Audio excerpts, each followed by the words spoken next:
గ్రామ సమస్యలపై ప్రతి కార్యకర్త నాయకుడు కలిసి పనిచేయాలి. సుపరిపాలనలో భాగంగా నెల్లూరు జిల్లా కోవూరు నియోజకవర్గం విడవలూరు మండల పరిధిలోని చౌకచెర్ల దంపూరు పంచాయతీలో ఎమ్మెల్యే ప్రశాంత్ రెడ్డి పాల్గొనడం జరిగింది. అభివృద్ధి ధ్యేయంగా పల్లెల్లో గడప గడప తిరుగుతూ ప్రజా సమస్యలను పరిష్కరిస్తూ తెలుగుదేశం పార్టీ అందించిన సంక్షేమ పథకాలను వివరించడం జరిగింది. అనంతరం ఎమ్మెల్యే వేమిరెడ్డి ప్రశాంత్ రెడ్డి మాట్లాడుతూ సంక్షేమం మరియు అభివృద్ధి సమపాళ్లలో అందించగల సమర్థవంతమైన ఒకే ఒక్క నాయకుడు చంద్రబాబు నాయుడికి అభినందనలు తెలియజేస్తూ మన విద్యాశాఖ మంత్రి నారా లోకేష్ బాబు కార్పొరేట్ విద్యకు ధీటుగా డిజిటల్ విద్యా విధానం మరియు ఒక తరగతికి ఒక టీచర్, ఇంకా ఉప ముఖ్యమంత్రి పవన్ కళ్యాణ్ పల్లె పండుగ పేరుతో గుంటలు రోడ్లు బాగు చేసుకోవడం ఇవన్నీ రాష్ట్రాభివృద్ధికి నిదర్శనాలన్నారు. కాబట్టి ప్రతి నాయకుడు కార్యకర్త తమ తమ గ్రామ సమస్యలు పరిష్కరించే దిశగా అందరూ కలిసి ఐకమత్యంతో పనిచేయాలని కోరారు. ఈ కార్యక్రమానికి విచ్చేసిన తెలుగుదేశం నాయకులు, స్థానిక ప్రజలకి అందరికీ కూడా ధన్యవాదాలు తెలుపు. అందరికీ తెలుసు, చంద్రబాబు నాయుడు గారు ముఖ్యమంత్రి అయిన తర్వాత సంక్షేమము అభివృద్ధి సమపాలనలో చేసుకుంటూ అస్తవ్యస్తంగా ఉన్న ప్రభుత్వ వ్యవస్థని సరిదిద్దుకుంటూ ముందుకెళ్తున్నారు. ఈరోజు మనం చెప్పుకుంటే ధైర్యంగా గర్వంగా ప్రజల్లో తిరగగలుగుతున్నాం. ఈరోజు ఇక్కడికి వచ్చి ఈ ప్రజల సంతోషాన్ని మనం చూడగలుగుతున్నాం. వేపించి వాళ్ళకి హ్యాండ్ ఓవర్ చేస్తామని చెప్పి చెప్తున్నాం. ఇక్కడ కొన్ని సమస్యలు ఉన్నాయి. కొన్ని దగ్గరలో ఈ ఎత్తు పొలాల రోడ్లు 30 సంవత్సరాల క్రితం వేసిన రోడ్డు ఒకటైతే ఇప్పుడు వేసిన రోడ్డు ఎత్తులో ఉంది. సో దాన్ని కూడా సరి చేసుకుంటాం. చవిటి కాలువలు లేవని ఇబ్బంది పడుతూ ఉన్నారు ప్రజలు ఇక్కడంతా. వాళ్ళకు కూడా తప్పకుండా రాబోయే రోజుల్లో కాలువలు చేపిస్తాం, రోడ్లు చేపిస్తాం. ఆల్రెడీ వాటర్ స్కీమ్ కి కూడా 9 లక్షలు ఇక్కడ శాంక్షన్ చేస్తున్నాం.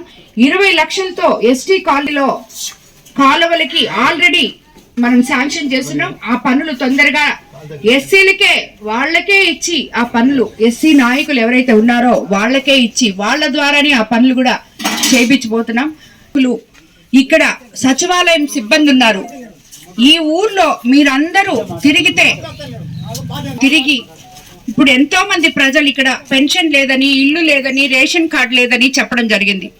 ప్రతి సచివాలయం సిబ్బంది కూడా అవేర్నెస్ ప్రోగ్రామ్ అనేది ఈ కాలనీస్ లో తీసుకొచ్చి వాళ్ళకి ఏది అవసరమో మీరు వాళ్ళ దగ్గరికి వెళ్ళి కనుక్కోవాలి. మీరు కరెక్ట్ గా తిరిగితే మీకు ఒక నెల రోజుల్లో మొత్తం ఇల్లు తిరిగేయగలరు, ఒక గంట సేపు తిరిగినా కూడా. కాబట్టి ప్రతి ఇంట్లో పేదవాళ్ళకి ఏది కావాలో అవి మీరు నోట్ చేసుకొని మా దృష్టికి తీసుకురావాలని చెప్పి. ఎందుకంటే ఎమ్మెల్యే వచ్చినప్పుడు మాత్రమే ఈ ప్రజలు వచ్చి అర్జీలు ఇచ్చే సంస్కృతిని దూరం చేయాలి.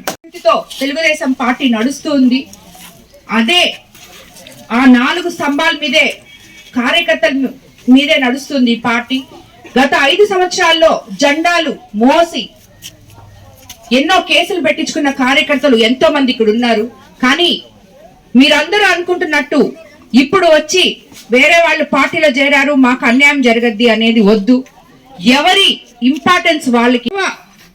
600 ఇల్లులు లబ్ధిదారులు ఎవరో అసలు ఎందుకు రావట్లేదో, ఎందుకు సగం కట్టి వదిలేస్తున్నారో మనకు అర్థం కావట్లేదు. ఇది నేను మచ్చకి ఒక ఎగ్జాంపుల్ మాత్రమే చెప్తున్నాను. ఇలాంటి కాలనీలు ప్రతి దగ్గర, ప్రతి గ్రామంలో, ప్రతి వార్డులో ఇలాగా ప్రతి దగ్గర కూడా ఇలాగా జరుగున్నాయి. ఎక్కడ ఇల్లు లేవు చాలా మంది మనుషులకి, కానీ ఇళ్ల స్థలాలు ఉన్నాయి, అవి మనం వాళ్ళకి అందిలేకపోతున్నాం. ఈ సమస్యని పరిష్కరించే విధంగా సీఎం చంద్రబాబు నాయుడు గారికి, హౌసింగ్ మినిస్టర్ గారికి దృష్టికి తీసుకెళ్లడం జరిగింది. రాబోయే రోజుల్లో మనకి మన డెల్టా ఏరియా అయిన కోవూరు నియోజకవర్గంలో అన్నదాత సుఖీభవ వచ్చే నెలలో రైతులకు అందరికీ రాబోతుంది. అదేవిధంగా రైతులకి మనం గత పంట అప్పుడు కూడా ప్రభుత్వం మనకు అండగా ఉండింది. ముఖ్యంగా ఈ విడవలూరు మండలం రైతులందరూ ఎంతో సంతోషంగా 20 సంవత్సరాల నుంచి తవ్వని కాలువలన్నీ తవ్వించుకొని అది విపిఆర్ ఫౌండేషన్ ద్వారా కూడా తవ్వడం జరిగింది.